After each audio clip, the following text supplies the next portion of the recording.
Some friends don't ruin your life by encouraging bad habits. They ruin it by making success feel weird. I spent years with people who weren't bad at all. They were loyal, funny, and good friends. But every time I talked about improving myself, building a business, or chasing bigger goals, I got jokes, criticism. At first, I thought I could change the way they think, but I couldn't. And the day I stopped trying is the day I finally start moving forward. Here is what I learned. Now, I already know what you are thinking. These are your friends, good people. You are not about to go through them over a few jokes. And here is the trap that most people fall into. They feel the pull, they get angry, and they decide that their friends are secretly fake or jealous. That's almost never what's happening. Get this part wrong and you will either resent people who genuinely love you or shrink yourself so they stay comfortable. So before anything else, you need to understand why this is so hard in the first place. Because if you misread it here, every decision after it is built on the wrong story. They are not bad people. This took me years to admit. They are people who are genuinely loving me, who are genuinely willing to support me. They don't hold any bad emotions towards me. These were guys who would pick up the phone at 2 a.m. These were guys who I will call them first when I need something. Guys I'd laugh with till my stomach hurts. We had real memories together, and that's the hard part. Because you can't look at a funny, loyal friend and call him the problem. But here is what I finally understood.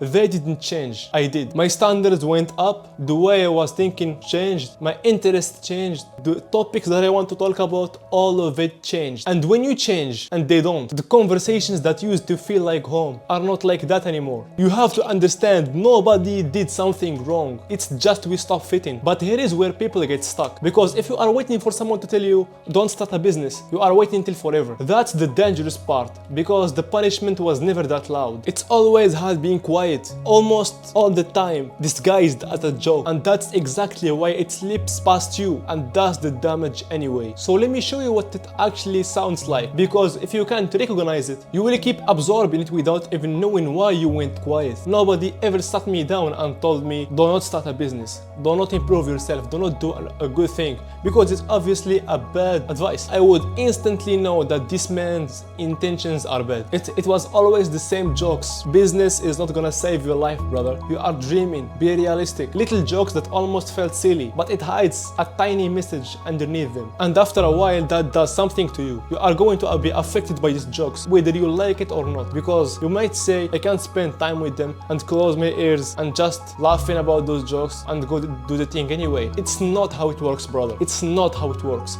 Those jokes gonna affect you whether you like it or not. So you start hiding. You stop mentioning the goals. You stop talking about your business. You stop talking about improvement. You don't have any intellectual conversation with those type of friends. Not because you stop believing in it, but because you already know their answer. No, you may say to me, come on, it's just jokes. It's not that deep. And on the surface, you are right. A comment is just a comment. But the damage, it was never on the moment it was said. It's in what happens after, when you already left the room. And this is the part no one warns you about. And if you ignore it, it keeps quietly runs in the background and steals the one thing you can't get back, your energy. The energy you were supposed to be building with. For me personally, and I also think for most people who are in the same situation as me, the damage was never the joke itself. It's what happens when I leave and the comment comes home with me. I'd be lying on bed, replaying the joke back, so I end up arguing with my friends who wasn't even in the room. Full conversations in my head with people they are already going to sleep. And that's the real cost, not the words, the hours, the beliefs that getting shaken every single day. So instead of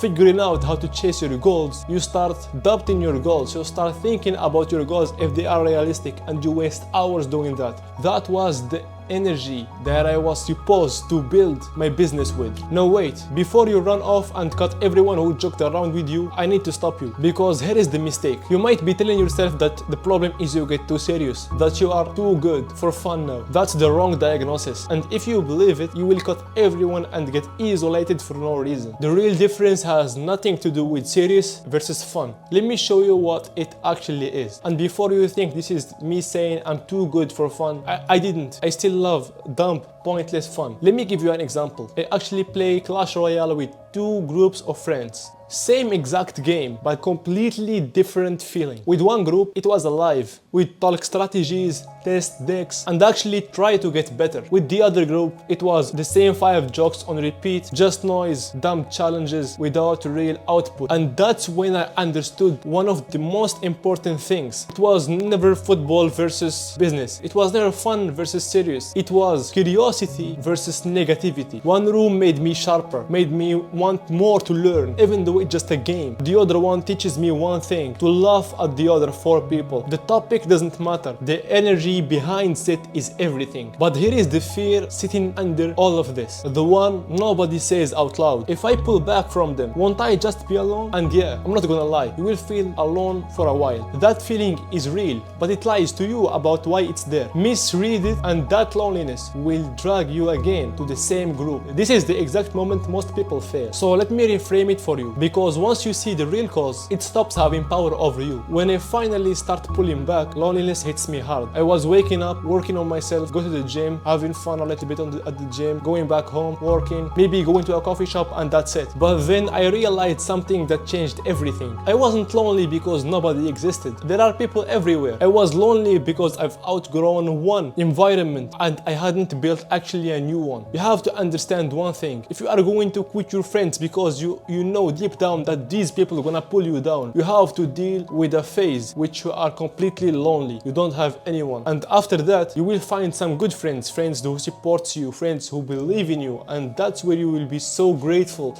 and so happy because you took the risk of being lonely. There is 8 billion people in this world. Do you think quitting 5 people gonna make you lonely forever? It's never like this. But what I can guarantee you is if you stay with the same 5 people for the next 5 years, you will be a loser for sure. Okay, so now you understand it, but understanding it is not the move. And this is where people mess it up the most. They take all of this and turn it into ego. They get bitter. They act superior. They burn bridges they never had to burn. So I'm gonna give you the actual play, and the order matters. Do it with an attitude and you will lose people for no reason. Do it right and it will cost you nothing, but it changed everything about who you become. First, stop trying to convert everyone. I wasted so much energy trying to make them see it, trying to drag them along with me. You can't force someone to value what you value. That has to come from the inside, and no speech of you is going to install it. Trust me, brother, save that energy, you are going to need it. Second, take your environment seriously because it shapes who you are going to become. Stay in a room that makes you smaller and you will get smaller. Stay in a room that pushes you to get bigger and you surely gonna get bigger. Trust me, brother, no matter how much your ambitions are big, if you are in a room that makes you smaller, you are going to shrink. And third, when you create distance, create it with no hate, no big speech, no burning bridges. Stay respectful. You can see them